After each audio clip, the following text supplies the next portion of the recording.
hard to believe that it's been more than 20 years since the first Final Fantasy was released on the Nintendo Entertainment System. In celebration of this milestone, Square-Enix has come up with Dissidia Final Fantasy, a fighting game that brings together all your favorite heroes and villains from the original game to the most recent Final Fantasy XII. With Cloud, Sephiroth, Golbez, and Cecil making an appearance, there's bound to be at least one of your favorite characters in the list of 22 to choose from. Initially, you'll only have access to play as the heroes, but once you spend enough time going through the game's different modes, you'll earn points to purchase villains so that they can be playable.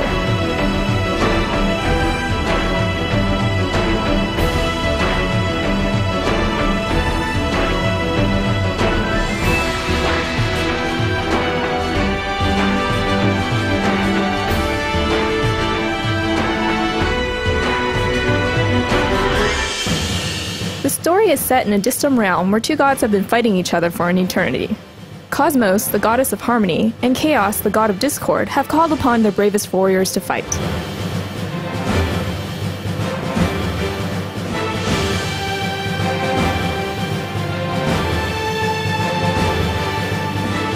This conflict has been going on for ages, but Chaos is now gaining the upper hand.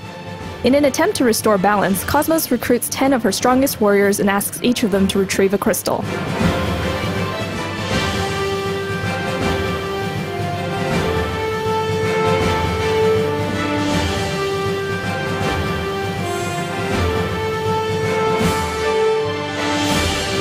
In story mode, you will have an opportunity to play as any of the heroes to get his or her crystal.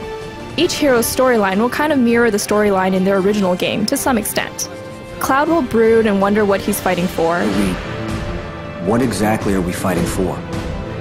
What do you mean? Isn't it to defeat chaos and bring back peace to the world? And Terra has no recollection of what she was doing before she fell asleep. All she knows is that she must get the crystal and hopefully find answers along the way. Ever since I woke up, it feels like I've forgotten something important. Each level of the story mode is like a chessboard. The goal is to reach the stigma of chaos on the other side of the board, while clearing enemies in your path.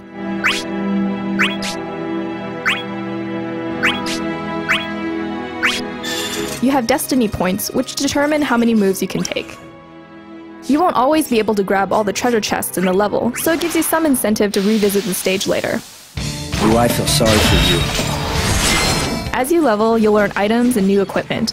All your characters share the same equipment, so you don't have to manage them individually by swapping gear around. There's also plenty of customization because you'll have access to a shop to purchase additional items, and you can customize your attacks as well. Right.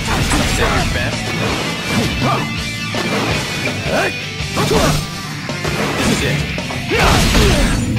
The battle system combines elements from games like Final Fantasy VII Crisis Core and Kingdom Hearts 2. You'll be fighting in large 3D arenas with the freedom to jump and move around. Using the circle button, you'll need to zap bravery points from your opponent before you can deal damage with the square button. Your bravery points is equal to how much damage you will do, so once you knock your enemy down to 0, it's time to finish the fight.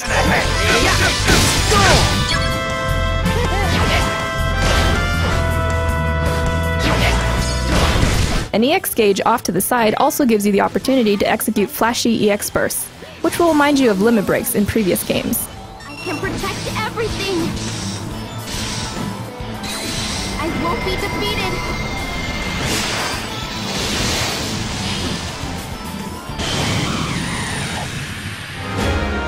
If you want to practice, Quick Battle will let you play as any hero or villain that you've unlocked and fight against the computer. Arcade mode puts you in a series of battles, and if you can come out on top, a reward could be waiting for you.